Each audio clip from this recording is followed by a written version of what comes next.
Hey, qu'est-ce que tu fous là? Bonjour aussi. Bonjour. Bonjour. Bonjour Elsa, comment ça va? Ça va super. Elsa Houben, je suis bien content de te rencontrer pour ce petit entretien. Donc on va parler du Cœur noir des forêts, qui est un long métrage de Serge Mirzabekian. Tu as de la chance de te trouver parmi nous. Mais que les choses soient claires. La première sortie de piste, c'est retour au tribunal. Est-ce que c'est clair? Ouais. Avant d'évoquer un peu ton parcours, j'aimerais qu'on parle de ce film très étonnant. Je voulais savoir, quand tu as reçu le scénario, ta réaction après la lecture du scénario. Quand j'ai lu le scénario, je me suis d'abord demandé si j'étais capable de faire un rôle pareil. Parce que c'est en fait mon premier rôle où je dois autant donner de moi. Et voilà, c'est un sujet assez dur. C'est quoi ton prénom? Nicolas. T'as fait d'autres foyers, toi? Non, je connais qu'ici. On l'a retrouvé en forêt. Sérieux? Tu comprends qu'ils sont un peu barrés. Je veux pas retourner en famille. Laissez-moi me débrouiller tout seul. Dormir dehors, c'est pas se débrouiller. On part loin, le plus loin possible dans la forêt. Je te connais à peine. Et alors? C'est deux gamins qui sont dans ce foyer, qui se rencontrent et qui vont s'aimer. C'est ça en fait, c'est deux ados dans un foyer qui vont s'enfuir pour avoir la famille qu'ils n'ont pas eue. La nuit tombe sur le village. Villageoises et villageois, vous vous endormez. Vous fermez les yeux. Ce que j'adore, c'est que en fait, c'est une histoire d'amour à l'envers. D'abord, ils ont ce pacte du coup d'avoir un enfant. Ensuite, du coup, ils font l'amour. Et en fait, les sentiments arrivent au fur et à mesure. Et à la fin, pour qu'ils soient vraiment unis. Donc, j'ai trouvé ça super intéressant, en fait, dans l'histoire. Vous êtes tous les deux absolument remarquables. Ton partenaire, c'est Quito Rayon Richter, qu'on a vu dans Les Passagers de la nuit. Vous formez un duo assez incroyable. C'est-à-dire qu'on a l'impression que l'un n'existe pas sans l'autre. On a essayé de faire plusieurs duos. Et pour voir, évidemment, s'il y avait une alchimie avec quelqu'un, quoi. Et je suis tombée sur Quito.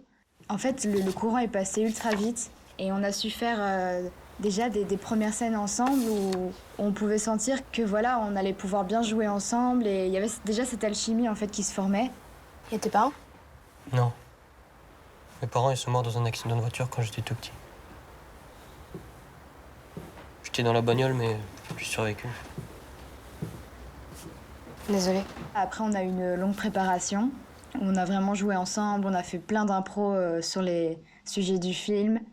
Et voilà, en fait, on a appris à se connaître d'abord et voilà, c'est un très bon ami maintenant. Comment vous avez traité le personnage de la forêt? Eh bien, c'était facile en fait de sentir. Moi, je me sentais observée en fait par la forêt.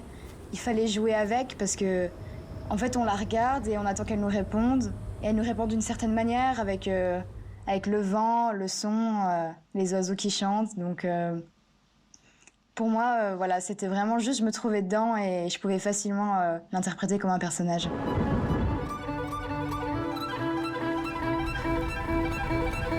Je trouve ça beau que tu sois l'enfant de la forêt. Toi, même si c'est pas parfait, t'as tes parents, tu sais d'où tu viens. Nicolas! Moi, j'ai rien eu.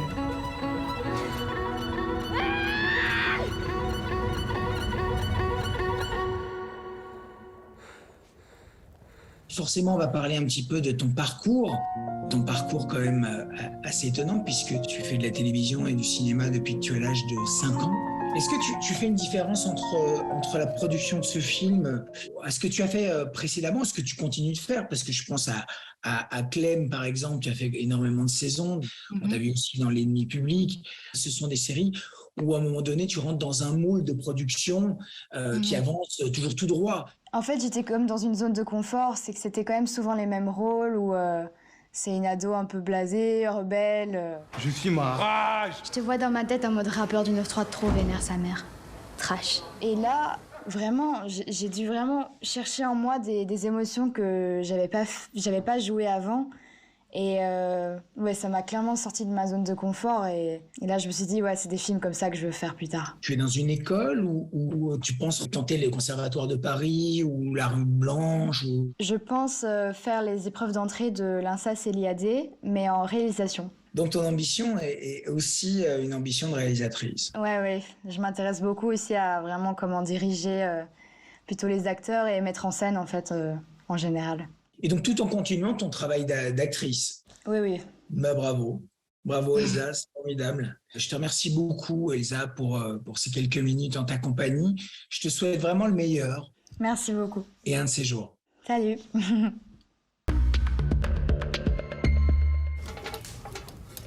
Quand vous voulez. Mouvementez la vie cette semaine dans les salles. Du portrait de Simone Veil, l'engagée, au hold-up familial orchestré par Louis Garrel, en passant par les destins très animés d'un chapeauté ou d'un chamouraï, les questions existentielles se suivent mais ne se ressemblent pas. Que nous le voulions ou non, que nous le sachions ou non, nous sommes responsables de ce qui nous unira demain. Simone! Papier! Nous sommes faits de ce qui nous a précédés. Vos papiers. Et pour partie, nous engageons l'avenir. Pourquoi il m'attaque comme ça? Il ne supporte pas ce que tu représentes.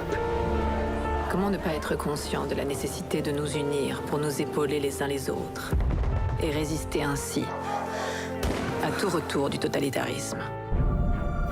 Elsa Zilberstein enfile le tailleur de Simone Veil. Retour sur le parcours d'une femme hors du commun, porteuse d'un message humaniste toujours brûlant d'actualité. T'es sorti quand déjà de prison? Il y a une semaine. Qu'est-ce que tu vas faire maintenant pour gagner ta vie? Là, je vais faire un peu d'intérim. Celui avec le col roulé noir, là, tu le vois, là? Oh putain! Quoi? Mais il est canon! Et qu'il est le 3e en 10 ans, tu l'as prévenu aussi ou pas? C'est plus une prison, c'est un club de rencontre. Je suis ta mère quand même! Je m'en fous, t'es complètement folle! Ah, vas-y, c'est quoi cette fois-ci? C'est le smartphone? Du caviar. 3 000 € le kilo?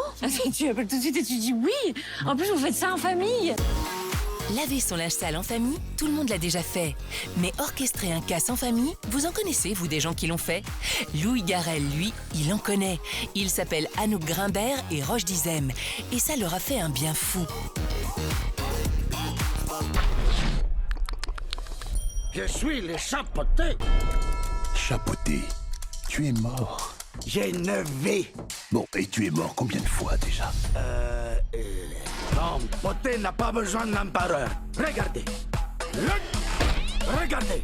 Un chat retombe toujours sur ses pattes. Regardez. Que faire de sa dernière vie quand on en a déjà consommé 8? Garder la tête froide ou s'empiffrer de paella? Le chapeauté est paumé. Qui va l'aider à retomber sur ses pattes? Il arrive! C'est le nouveau samouraï! Hank a toujours rêvé de devenir samouraï. Seul problème... C'est un chien! Les chiens peuvent pas être samouraïs! Dégagez-moi cet imposteur! Attrapez-le!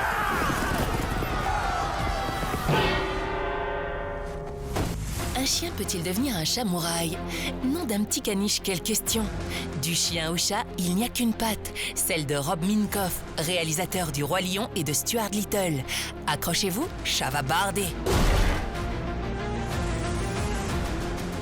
Revoir le cours de l'histoire en 4 jours. Défi relevé à Waterloo. Tirailleurs avec Omar Sy, couleur de l'incendie avec Benoît Poelvoorde. Du 13 au 16 octobre prochain, films et documentaires historiques vont défiler en avant-première sous l'œil vigilant de Clovis Cornillac, Claude Lelouch et Randall Kleiser.